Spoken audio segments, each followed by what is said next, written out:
ومن آياته أن خلق لكم من أنفسكم أزواجا لتسكنوا إليها وجعل بينكم مودة ورحمة إن في ذلك لآيات لقوم يتفكرون.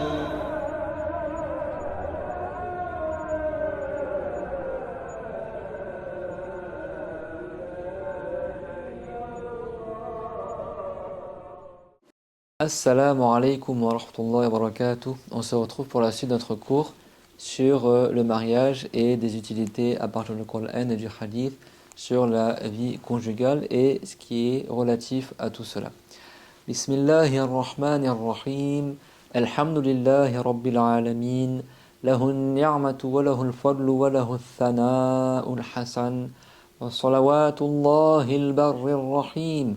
والملائكة المقربين على سيدنا محمد أشرف المرسلين وحبيب رب العالمين وعلى جميع النبيين وآله. اللهم علمنا ما جهلنا وذكرنا ما نسينا وانفعنا بما علمتنا وزدنا علما وإنا نعوذ بك من حال أهل النار. رب اشرح لي صدري ويسر لي أمري واحلل عقدة من لساني يفقه قولي آمين. أما بعد, الله تبارك وتعالى dit dans sourate Al-Ma'idah وتعاونوا على البر والتقوى ولا تعاونوا على الإثم والعدوان. Et entraidez-vous pour les œuvres de bien, el-bir, le bien vaste, et pour la piété, que le fait d'accomplir les obligations et d'éviter les interdits. Wala ta'awanu ala al-ithmi wal-udwan, et ne vous entraidez pas pour le péché et la désobéissance à Dieu. On fait une bonne intention lillahi ta'ala dans l'application de cette ayah, comme d'habitude, et par application de la parole du prophète que vous connaissez tous, rapportée par Al-Bukhari et Muslim, comme on le cite au début de chaque cours. Innamal a'malu binniyat wa innama likulli imri'in ma nawa. Certes, les bonnes œuvres ne valent que par les intentions, et certes, chaque personne a pour elle ce pourquoi elle a fait l'intention. Le contrat de mariage est très facile à réaliser, il se fait par une formulation. Et l'annulation du contrat de mariage est très facile à réaliser, également par une formulation orale. Et on avait vu que parmi les formulations orales qui annulent le contrat de mariage, il y a le divorce, il y a également al-khulur, le divorce avec contrepartie, également l'apostasie, que Dieu nous en préserve, d'accord, une parole qui insulte la religion, une mauvaise croyance, ou un acte qui rabaisse la religion, ou qui montre qu'on adore autre que Allah, comme se prosterner pour la lune, le soleil, et tel que cela. D'accord, Allah Ta'ala dit وَمِنْ آيَاتِهِ اللَّيْلُ وَالنَّهَارُ وَمِنْ آيَاتِهِ اللَّيْلُ وَالنَّهَارُ وَالشَّمْسُ وَالْقَمَرُ لا تسجدوا للشمس ولا للقمر واسجدوا لله الذي خلقهن إن كنتم إياه تعبدون. Ça veut dire parmi les signes de la toute-puissance de Allah, il y a le jour et la nuit, il y a le soleil et la lune. Ne vous prosternez pas pour le soleil ni pour la lune. Wasjudu lillah, mais prosternez-vous pour Dieu, alladhi khalaqahunna, celui qui a créé toutes ces créatures-là, in kuntum iyyahu ta'budun, si vraiment vous n'adorez que Allah Azza wa Jal. Donc comprendre cette ayah, comme les savants ont dit, que ça montre que celui qui se prosterne pour la lune ou pour le soleil, ça montre qu'il n'adore pas que Allah Azza wa Jal. Donc c'est un acte qui fait sortir malheureusement la personne de l'islam, comme également ceux qui jettent le Coran à la poubelle en sachant que c'est du Coran, ou qui font des actes qui montrent un rabaissement de la religion, que Dieu nous en préserve. Et ça, c'est parmi les choses également qui annulent le contrat de mariage. Et donc, comment la personne reprend son statut de musulman, comment elle retourne en islam, en prononçant l'attestation de foi, ash-shahadatain, comme n'importe quelle personne qui veut se convertir à l'islam. Il dit ashhadu an la ilaha illallah wa ashhadu anna muhammadar rasulullah. Je témoigne qu'il n'y a qu'un seul Dieu, c'est Allah, et je témoigne que Muhammad est le prophète de Allah. Ou il dit ça dans n'importe quelle langue, l'important c'est qu'il donne une phrase qui donne ces deux sens-là, qu'il n'y a qu'un seul Dieu et que Muhammad et le prophète de Dieu, sallallahu alayhi wa sallam.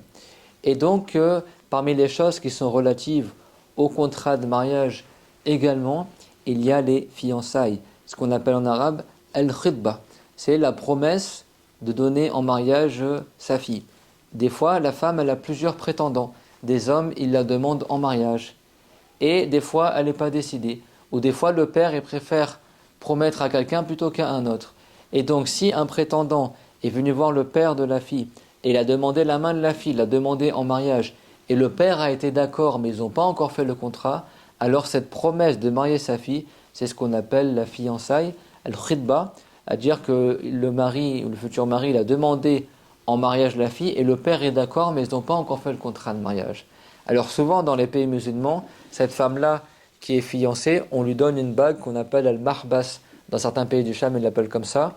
Al-mahbas, ça veut dire c'est comme le signe que cette femme-là, elle est, entre guillemets, elle est prisonnière de ses fiancés. C'est-à-dire qu'elle ne peut pas demander, quelqu'un ne peut pas la demander en mariage alors qu'elle a déjà été demandée. D'accord ? En islam, le prophète, alayhi salam, est dans le sens la tartoub ala khidbati akhik. Ça veut dire ne demande pas une femme en mariage alors qu'elle a déjà été demandée par ton frère. C'est-à-dire qu'en islam, c'est haram. Si tu sais qu'un homme a demandé une femme en mariage, une sœur en mariage, et que le père est d'accord de marier sa fille à cet homme-là, alors toi, tu n'as pas le droit de venir après et aller voir le père pour lui dire « moi, je veux ta fille en mariage », alors que le père, il a déjà dit oui pour le premier. D'accord ? Mais si le père ne s'est pas prononcé, le tuteur de la femme ne s'est pas prononcé encore, toi, tu as le droit de demander aussi la main de la fille en mariage.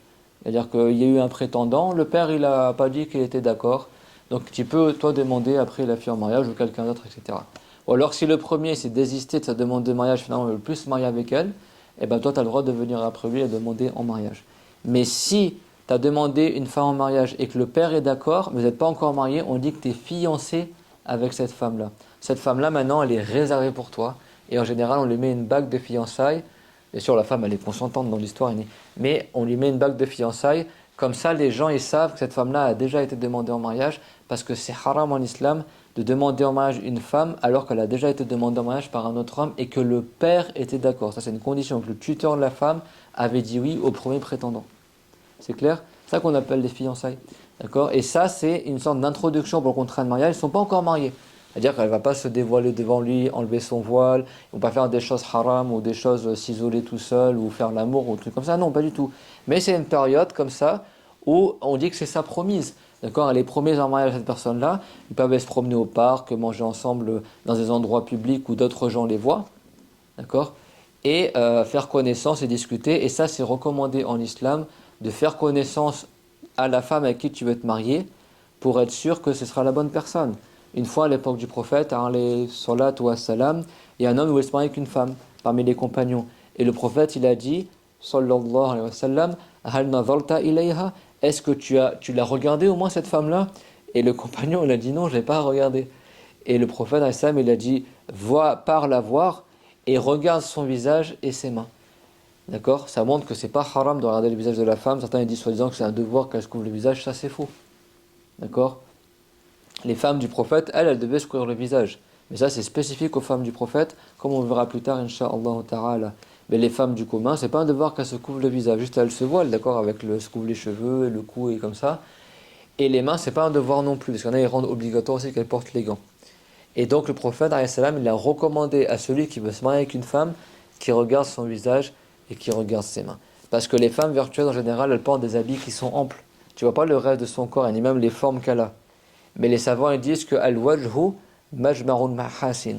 Al-wajhu majmarul mahasin. C'est-à-dire que le visage, c'est ça qui rassemble la beauté de la femme.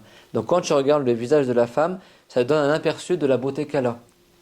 Et ils disaient également les savants que les mains de la femme tadullu ala khizbati al-badan, que ça indique la corpulence du corps.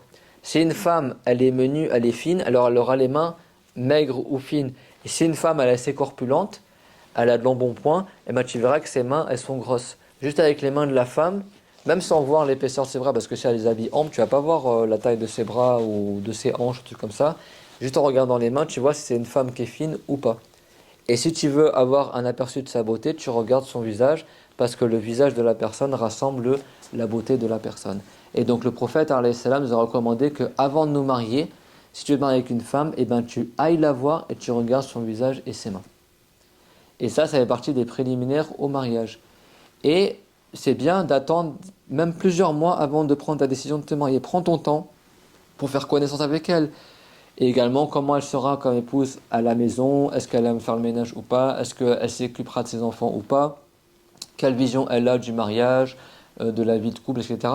Discutez des choses, projetez-vous dans l'avenir.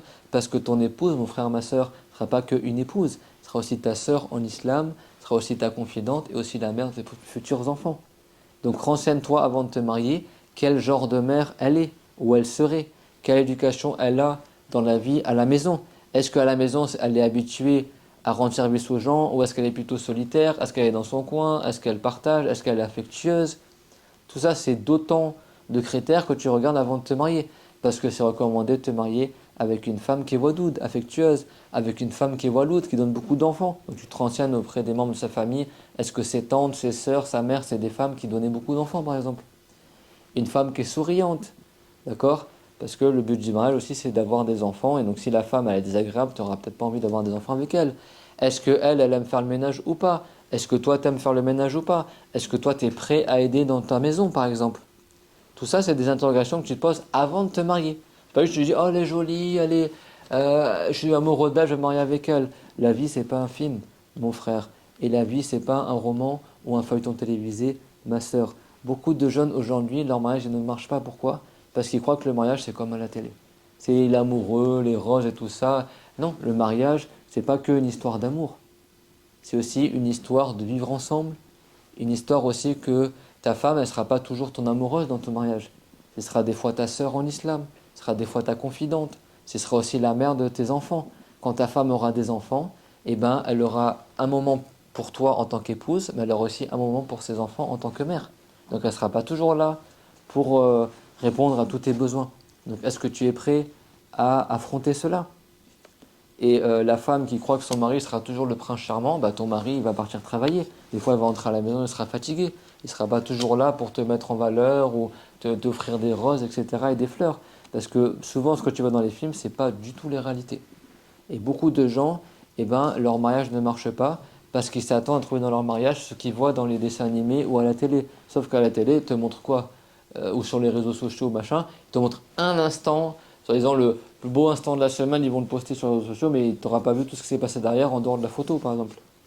Ou les vacances, les vacances aux Maldives, ils sont heureux, ils sourient, tout ça, et peut-être qu'avant qu'ils prennent la photo, ils se sont tapés 3 heures de dispute, et ils ont juste posté la photo, ils étaient heureux pendant les 5 minutes où ils étaient heureux. D'accord? Le mariage, c'est une aventure humaine. Des fois, il y a des hauts, des fois, il y a des bas, des fois, il y a des tristesses, des fois, il y a des moments de doute, des moments de... Tu as besoin d'être consolé, l'homme avec la femme ou la femme avec son mari. Des fois, il y a des disputes, des fois, des réconciliations. Des fois, il faut patienter. Et donc, c'est dans la patience et l'endurance que les mariages traversent le temps.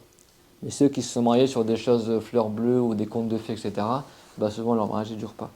Parce que ta femme, tu es amoureux d'elle, tout ça, mais quand tu la verras en pyjama à la maison, d'accord, ce ne sera pas forcément le conte de fées. Et elle, c'est pareil, elle ne te verra pas souvent, tout le temps, sous ton meilleur jour.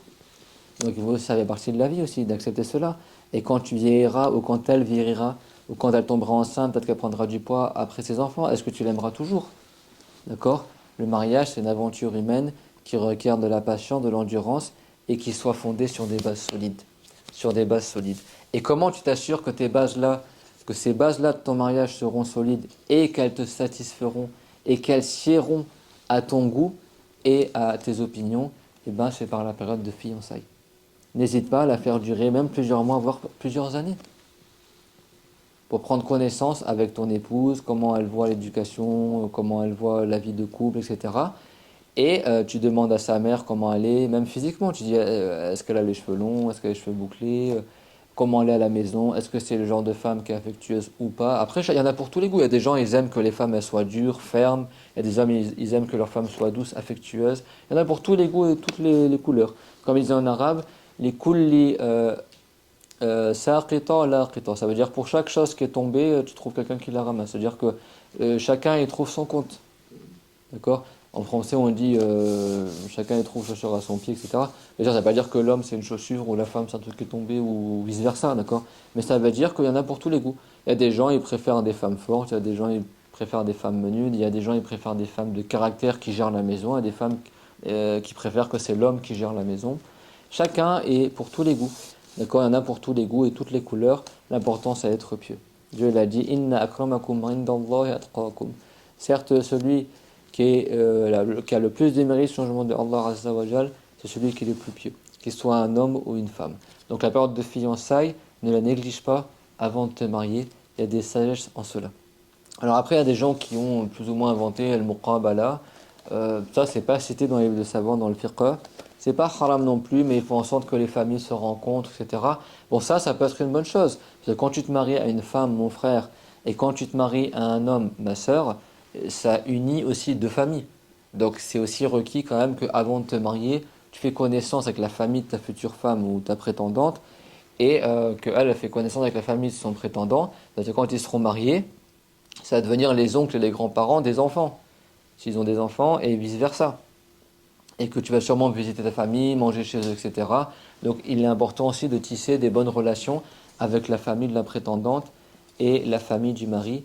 Et tout cela également, ça peut se faire via les fiançailles. D'accord? Et quant à la dot, la dot, c'est quelque chose qui est sunna de citer dans chaque contrat de mariage. Et chaque femme qui se marie a droit à une dot. Et la dot qu'on appelle al-mahar, on la détaillera, insha'Allah ta'ala, dans le cours prochain. Donc mon frère et ma sœur, ne vous précipitez pas comme ça à vous marier, mais apprenez bien le chapitre du mariage avant de te marier et faites cette période-là de fiançailles afin de s'assurer que ton futur mari ou ta future femme correspondra à tes attentes. Inch'Allah tabaraka wa ta'ala. Que Dieu vous préserve tous, que Dieu vous bénisse et vous bénisse dans vos mariages si vous êtes mariés et vous accorde le conjoint que vous souhaitez si vous n'êtes pas encore marié. Et dans tous les cas, que la personne soit mariée ou non, l'important c'est qu'elle soit sur la piété et qu'elle termine sa vie sur cela, que Dieu nous accorde la piété et la connaissance qui nous permet d'être pieux et la bonne compréhension de notre religion et qui nous réunisse tout, moi ainsi que vous-même, dans les hauts degrés du paradis. Wa akhiru da'wana anil hamdulillahi rabbil alamin wa barakallahu fikum wa ahsanallahu ilaykum. Et on continuera au cours prochain concernant la dot de l'épouse.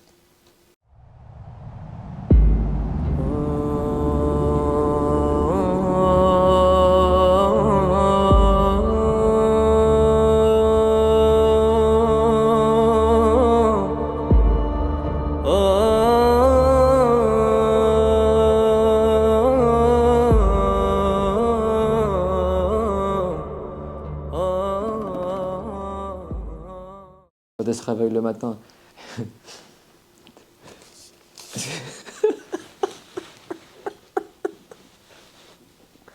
Oh putain.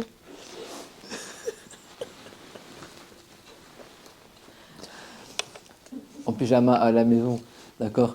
Ce ne sera pas forcément le conte de fées.